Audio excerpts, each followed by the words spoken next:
नाशिकच्या गोविंदनगर इथे 16 एप्रिल रोजी उबाठाचे एक दिवसीय निर्धार शिबिर होणार आहे। शिवसेना पक्षप्रमुख उद्धव ठाकरे हे यावेळी मार्गदर्शन करणार आहेत।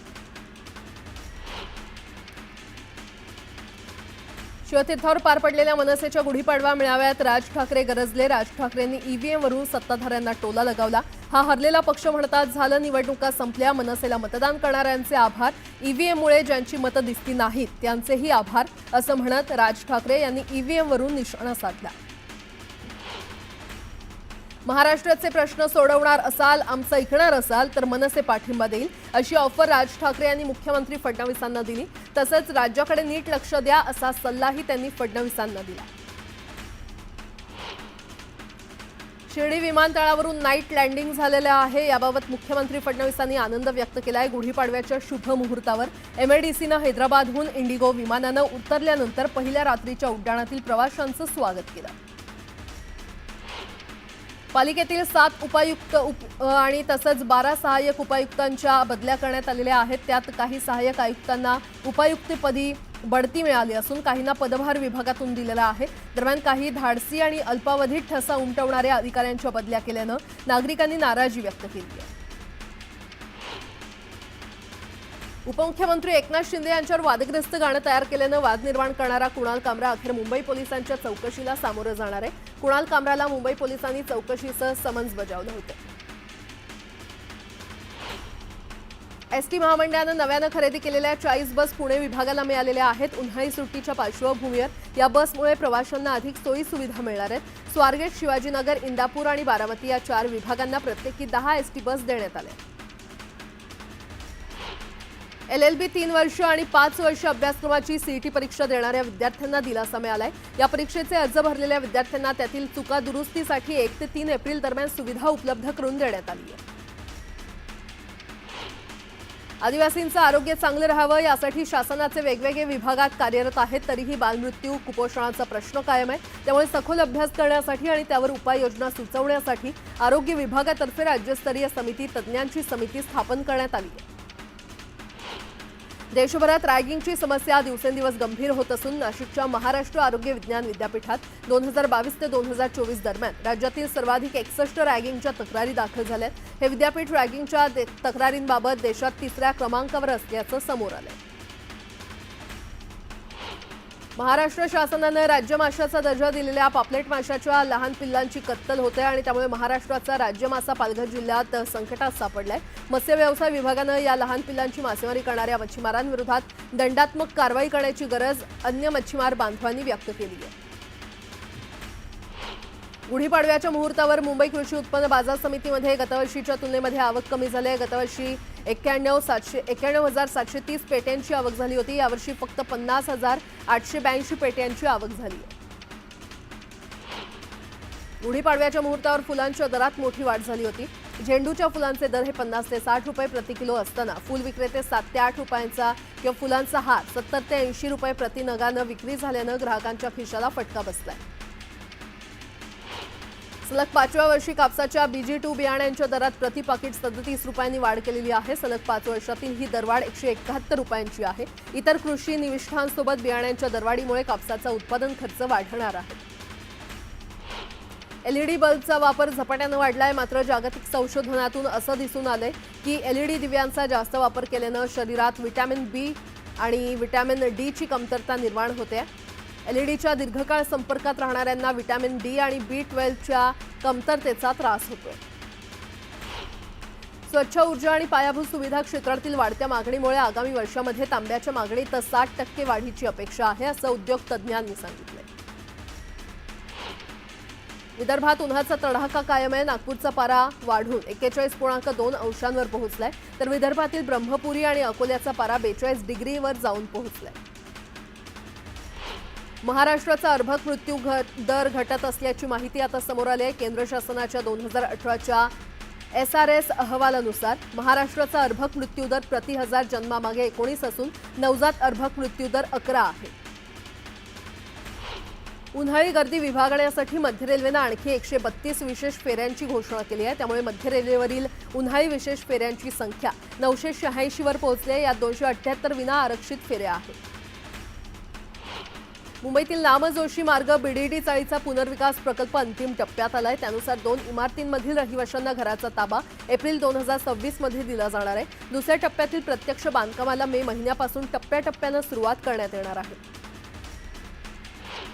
पालिकेने पूर्व आणि पश्चिम महामार्गाच्या स्वच्छतेनंतर आता कोस्टल रोडच्या अंतर्गत मार्गिकांच्या स्वच्छतेचा निर्णय घेतलाय। मात्र या मार्गावर यांत्रिक झाडून घनकचरा व्यवस्थापन विभागाकडून सफाई केली जाणार आहे। त्यासाठी 3 मोठ्या आणि 2 छोट्या इलेक्ट्रिक यांत्रिक झाडूंचा वापर केला जाणार आहे।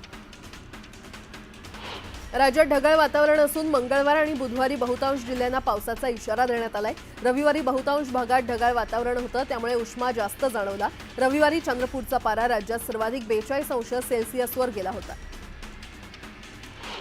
पुणे आंतरराष्ट्रीय विमानतळावर मागील महिन्यात सुरू करण्यात आलेल्या डीजी यात्रा सेवेला चांगला प्रतिसाद मिळत असून 50%पेक्षा अधिक प्रवासी या सेवेचा वापर करतायत। या सेवेमुळे प्रवाशांचे चेक इन वेगवान होतंय। तसंच एखाद्या प्रवाशानं जर बॅगेज साहित्य न घेता डीजी यात्राच्या माध्यमातून प्रवेश केला तर अवघ्या 3 मिनिटात त्याला विमानात प्रवेश मिळतो। सावित्रीबाई फुले पुणे विद्यापीठात वारंवार विद्यार्थ्यांच्या सुरक्षेसंदर्भात प्रश्नचिन्ह निर्माण करणाऱ्या घटना घडत आहेत। त्यामुळे विद्यार्थ्यांच्या सुरक्षेचा विचार करून विद्यापीठ प्रशासनानं एक सुरक्षा हेल्पलाईन सुरू केली आहे। या हेल्पलाईनच्या माध्यमातून विद्यार्थ्यांना विद्यापीठ प्रशासनाकडे तक्रार करता येणार आहे। शिर्डीत दर्शनासाठी जाणाऱ्या भाविकांचा 5 लाख रुपयांचा विमा उतरवला जाणार आहे। त्यामुळे साई भक्तांना मोठा दिलासा मिळणार आहे। दर्शनासाठी येताना अनेकदा भाविकांसोबत अपघात घडतो आणि हीच गोष्ट विचारात घेऊन आता साई संस्थांच्या माध्यमातून भाविकांचा विमा उतरवण्याचा निर्णय घेण्यात आला। शेतकऱ्यांना दिलासा देणारी 1 रुपयात पीक विमा योजना आता येत्या खरीपापासून गुंडाळली जाणार आहे। मुख्यमंत्री आणि दोन्ही उपमुख्यमंत्र्यांच्या उपस्थितीमध्ये झालेल्या बैठकीत नुकताच हा निर्णय घेण्यात आला आहे। येत्या खरीपापासून अंमलबजावणी करण्याचे निर्देश 26 मार्च रोजीच्या पत्राद्वारे कृषी विभागानं आयुक्तांना दिले। कर्जत तालुक्यात सध्या कमाल तापमानाचा पारा 40 ते 42°C पर्यंत पोहोचलेला आहे। यामुळे नागरिकांनी आरोग्याची काळजी घ्यावी असं वैद्यकीय क्षेत्रातील तज्ज्ञांनी आवाहन केलं। वसई विरारला पाणी पुरवठा करणाऱ्या MMRDAच्या सूर्या पाणी प्रकल्पातील योजनेतील बिघाड रविवारी संध्याकाळी दूर करण्यात यश आलं। पाणी योजनेतील बिघाड अखेर दुरुस्त झाल्यानं 6 दिवसांनी वसईला पाणी मिळालं।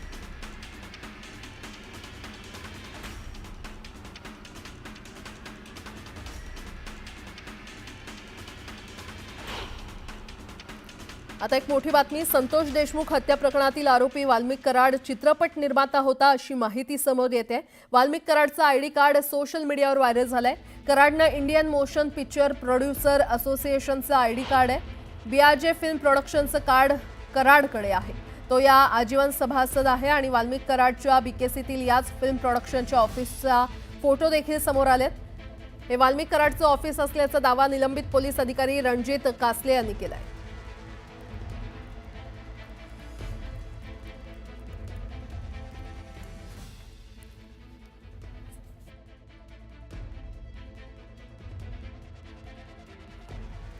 पुन्हा एकदा बातम्या वेगवान स्वरूपात।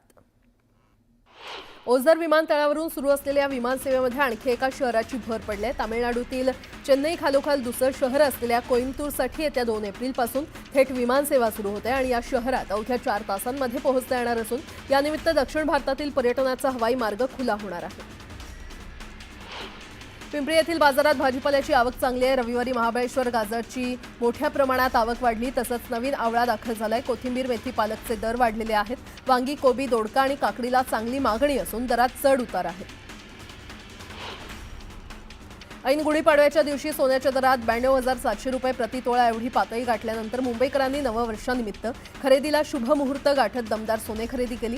गुढीपाडव्याला तब्बल 778 कोटी रुपयांची 840 किलो सोन्याची खरेदी झाल्याचं सांगण्यात येत आहे। सांगलीतील जिल्हा परिषदेच्या प्राथमिक शाळांमध्ये मॉडेल स्कूल योजना राज्यभर प्रसिद्ध झालेली आहे आणि या मराठी शाळांकडे विद्यार्थ्यांचा ओढा वाढतोय। गुढीपाडवा पट वाढवा या अभियानांतर्गत जिल्ह्यात 11,507 विद्यार्थी दाखल झाले। पुण्यातील ग्रामीण भागात गावच्या नळपाणी पुरवठा योजनेच्या विहिरीला पाणीच नसल्याचं चित्र समोर आलंय। प्रस्ताव देऊनही टँकर मिळत नसल्यानं आता गावकऱ्यांवर पाणी विकत घेण्याची वेळ आली आहे। 10 दिवसांनी पाणी पुरवठा होत असल्याचं गंभीर चित्र निर्माण झालंय। सध्या जंगलातील नदी नाले कोरडे पडल्यानं पाण्यासाठी पशुपक्ष्यांची भटकंती सुरू आहे। असंच एक हरिण येवल्याच्या ममदापुरात विहिरीत पडलं। या विहिरीत पडलेल्या हरणाला ग्रामस्थांनी बाहेर काढत जीवनदान दिलं। पुणे विभागातून धावणाऱ्या लांब पल्ल्याच्या रेल्वे गाड्यांना सातत्यानं उशीर होतोय। शिवाय अनेक विभागात रेल्वे मार्गाचं काम सुरू आहे। तसंच प्रवाशांच्या वाढत्या गर्दीमुळे अनेक ज्यादा गाड्या सोडल्यात। रेल्वे गाड्यांना उशीर होत असल्यामुळे प्रवाशांना मनस्ताप सहन करावा लागतोय। पुण्यात मागील 5 वर्षात दरवर्षी पाण्याचे दुर्भिक्ष वाढून टंचाईग्रस्तांच्या वाड्यांच्या संख्येत वाढ झाली आहे। गेल्या 5 वर्षात दुष्काळी वाड्यांची संख्या वाढते आहे। सध्या पुणे विभागात तब्बल 320 वाड्यांची संख्या झाली आहे। हा दुष्काळ कमी व्हावा याकरता पुणे विभागीय आयुक्त कार्यालयानं तब्बल 170 कोटींचा प्रस्ताव राज्य शासनाकडे पाठवला आहे। आधुनिक जीवनशैलीत दिवसेंदिवस सोशल मीडियाचा वापर आणि प्रभाव वाढत चाललाय। 1 जानेवारी ते 27 मार्च या दरम्यान सोशल मीडियाचा गैरवापर केल्याप्रकरणी पुण्यातील विविध पोलीस ठाण्यांमध्ये 151 गुन्हे दाखल करण्यात आलेत। त्यात 4 पोलिसांनी अटक देखील केली आहे। चाकणमधील महात्मा फुले मार्केट यार्डमध्ये टोमॅटो, लसूण आणि कारल्याची प्रचंड आवक झाली। तसंच पालेभाज्यांची आवक वाढल्यानं भाव गडगडले।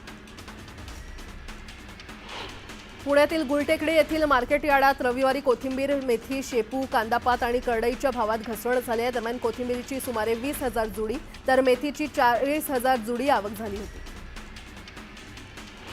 पुणे महापालिकेत कनिष्ठ अभियंता भरती रखडली आहे। त्यामुळे अर्ज केलेल्या 27,879 उमेदवारांचं काय होणार असा प्रश्न उपस्थित होतोय। याबाबत राज्य सरकारने अद्याप कोणताही निर्णय घेतलेला नाही।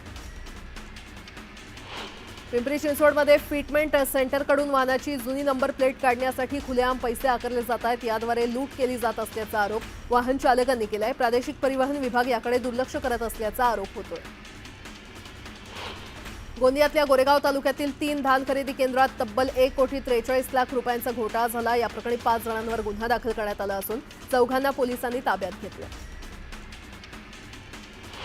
नव्याने रासायनिक उद्योग सुरू करण्यासाठी किंवा उद्योगाच्या विस्तारासाठी पर्यावरण विषयक परवानगी बंधनकारक आहे। यामुळे तारापूरच्या रासायनिक पट्ट्यातील निम्म्या उद्योगांना घरघर लागल्याचं चित्र आहे। त्यामुळे एकतर हे उद्योग कायमचे बंद पडतील किंवा गुजरातला स्थलांतरित होतील अशी शक्यता आहे। नव्या आर्थिक वर्षाच्या सुरुवातीला अर्थात 1 एप्रिलपासून देशात महत्त्वाचे बदल होणार आहेत। एलपीजी गॅस सिलेंडरच्या किमतींपासून ते बँक खाते, क्रेडिट कार्ड आदींच्या नियमावलीमध्ये बदलास प्रारंभ होणार आहे।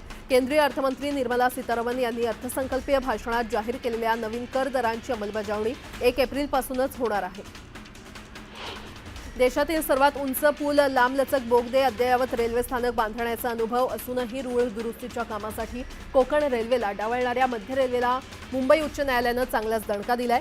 696 कोटींच्या रुळ दुरुस्तीच्या कामासाठी कोकण रेल्वेनं सादर केलेल्या निविदेचे मूल्यमापन करा असे आदेश हायकोर्टानं मध्य रेल्वेला दिले।